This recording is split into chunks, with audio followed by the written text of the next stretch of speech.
Hello, beautiful mom leaders. Welcome to Conscious Champagne Chat number 53.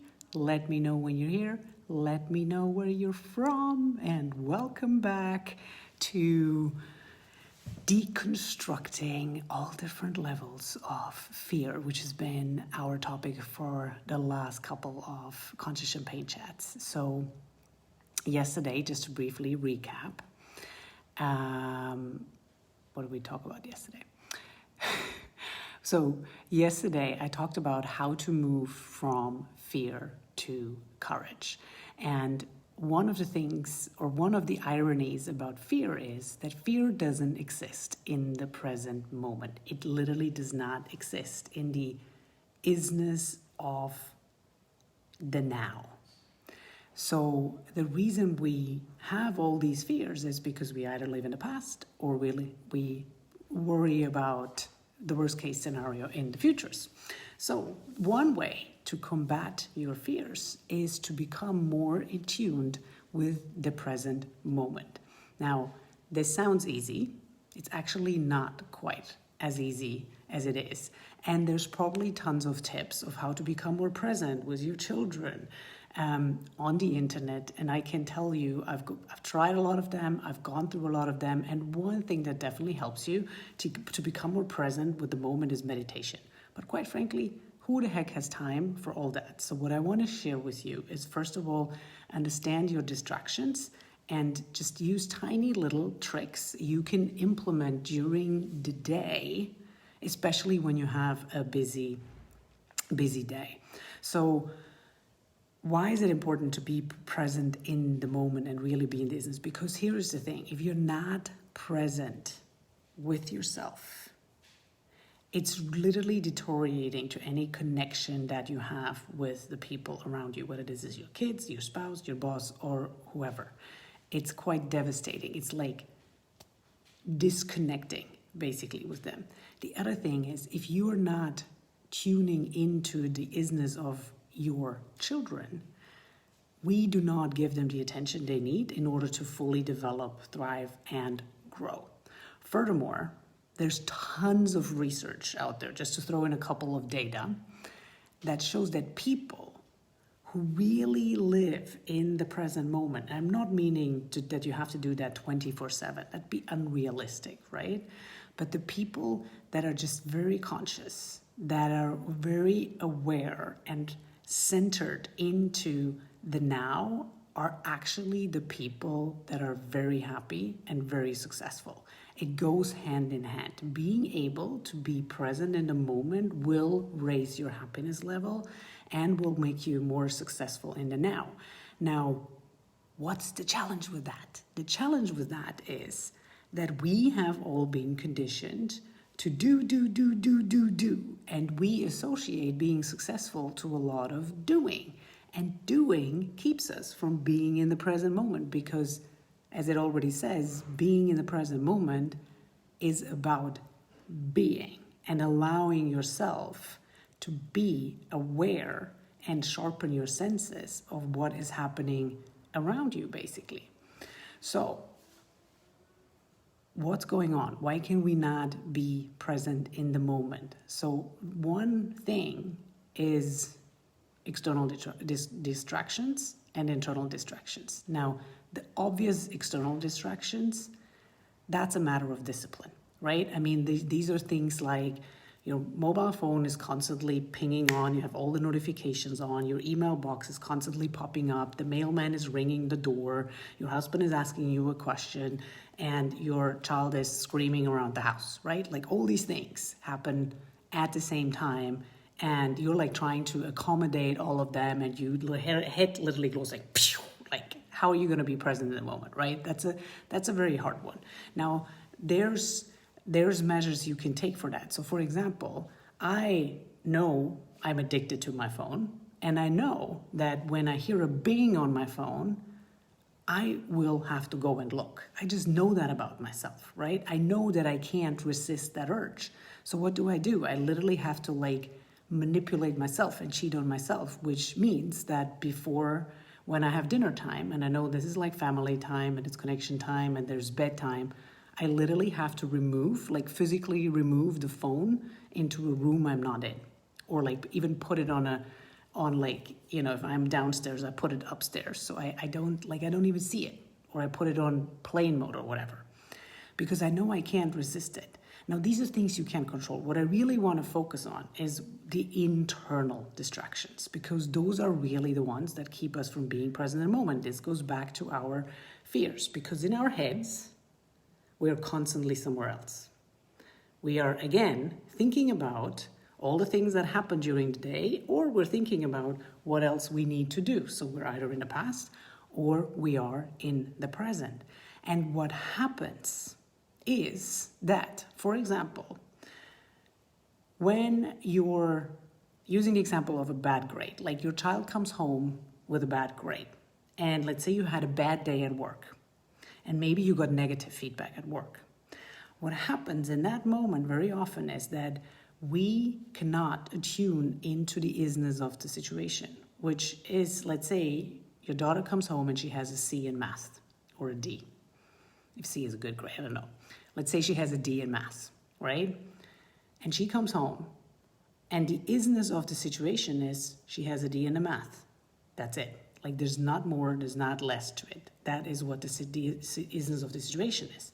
Now, when we overreact to a situation like that, what happens is our fears cause us to project things into the isness of the situation. So, for example, what would that look like? It looks like, oh my God, I've already studied with you, and you didn't try your best. Like, what's the next grade gonna be? If you were not working on this, you're gonna fail, and you're not gonna make it to the next grade. And oh my God, if she fails, she's never gonna get a job, and nobody will hire her. Like, there's a whole fiasco of things going on in the back of our head, and this is where we're constantly projecting. And projecting keeps us from being present in the moment. Fear leads to projection, and that keeps us from being present in the moment. Like, another very classical example is, let's say you're going to the shopping mall and you're driving your car looking for a parking lot, and you want to get a parking lot in the front row, and there's a guy in front of you, and guess what happens? The guy in front of you gets the last parking lot. And you go once a sudden, it's like, oh gosh, I knew it. I'm just never lucky. I never get a parking lot in the front row. That's projection. Because the situation, what is the situation? Situation is there are 10 slots. He got the last one. That's it, right? But how often do we tend to make it mean, we make it mean something about us? And so if we are not aware of that, we are constantly projecting all these things on our children. And we do not see the situation for what it is. That's why we start arguing with our children. That's why we try to control them. This is where when they lie about us using their digital devices, or when they use the digital devices, without our permission, we tend to overreact because we project into the situation that if they do not obey and do not do as we told them, they're not going to turn out as good humans, right? We're over projecting instead of just seeing what the situation is. So what do you do in such a situation? So first, when you realize that you're not, something is triggering you, and something is causing you, you can already feel it, and something is causing you to overreact, just for the very first part, just become aware of it. Become aware of, what are you really thinking in that moment? What are the thoughts that are going on in your head? And before you even try and answer, just sit back and take yourself out, mentally out of the situation.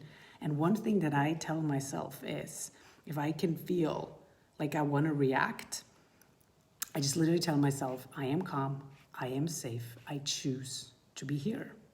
And I can just give you literally an example from now. The reason I'm so late today is because I chose to have 2 beautiful connection moments with my children. And it was already late. It's after 10 p.m., right? And my kids have to go to school tomorrow. And so for my son, he was already in bed and he just came home from soccer practice. I massaged his legs. And I already was like, but everything inside of me was like, okay, just, go to bed. It's late. And then he started talking and he started sharing about how they did like an exercise in sports, and he's really good in sports, but he's very fast in sports. But the exercise they did today, he was the only one who couldn't do it because it was a weightlifting exercise and he's not very strong. And so it was a beautiful connection moment because he opened up and he shared these things. But actually, before I even went there, everything inside of me was like, you have to sleep, you have to sleep, you have to sleep. It's late, it's late, it's late. You're going to be tired in school. And that's projecting. That's projecting, right? And so becoming aware of that, I had to go and say, I am calm, I am safe, I choose to be here because I want to create this moment with my child.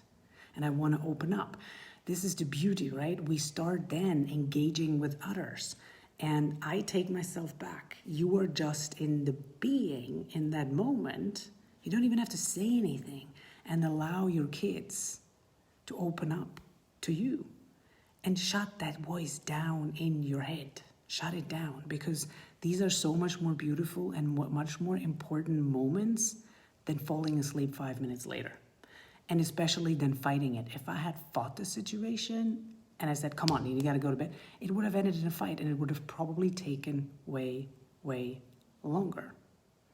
So if you have a hard time being present in the moment, just literally pause, stop yourself a few times during the day, like plan for it, and just pause, stand there, take one deep breath, take a look around and say, I am calm, I am safe, I choose to be here. And then just wait and see what happens, because so many doors are going to open for you. And trust me, nothing is going to fall off your plate when you do that. Nothing is going to fall off your plate.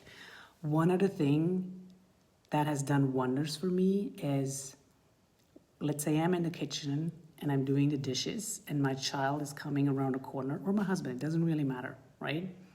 And they talk to me, from like kind of the back, but they come next to me. So what would I have done in the past? I would have just continued doing my dishes. And so they're like here on the side, like chit-chattering, like, right? And everything inside of me is like, gosh, stop talking, like, stop talking, stop talking. And so one of the things, but that's a moment of disconnection. So one of the things that I've really had to train myself to say, okay, what is more important, doing these dishes or turning around, looking them in the eyes? And I can tell you, taking 10 seconds, 30 seconds to really, how do you connect? Your eyes are the most beautiful way to connect with another person. So when your child comes and tells you something, look them into the eyes. It's amazing. The impact is just purely amazing. And all it takes you is to take your eyes off your dishes for 10 seconds and turn around and fully, that's a moment where you're deeply, deeply connecting. That's a moment where you're fully, fully present. And the more you do these things, the more you realize that you're projecting and that your fears are made up. They're stories.